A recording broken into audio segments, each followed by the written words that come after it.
ऐसी बहनें जो लिकोरिया की वजह से परेशान हैं, लिकोरिया की वजह से उनको अक्सर कमर दर्द रहता है, या बाद ऐसी ख़वातीन होती हैं कि ये प्रॉब्लम बन बन के उनका एचबी का लेवल डाउन हो गया है, उन्होंने बहुत ज़्यादा उल्टे सीधे फार्मूले लगाए लेकिन मसला हल नहीं हो रहा। ये नुस्खा नोट फरमाएं, 1 महीने के अंदर अंदर आपका मसला हल हो जाएगा।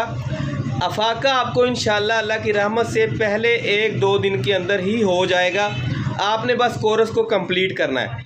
अलसी आपने लेनी है 1 चम्मच, कलौंजी आधी चम्मच, सौंफ 1 चम्मच, मिश्री 1 चम्मच, हस्बे जायका भी आप डाल सकते हैं। तमाम चीज़ों को आप मिश्री के अलावा उनको हल्का हल्का भून लें, रोस्ट कर लें। उसके बाद उसका सफ़ू बना के मिश्री के अंदर मिक्स करके ये आपकी दवाई तैयार हो गई है। आधी चम्मच सुबह नाश्ते के बाद, आधी चम्मच रात को सोने से पहले। लगातार 1 महीना इस्तेमाल करें, अल्लाह की रहमत हो जाएगी।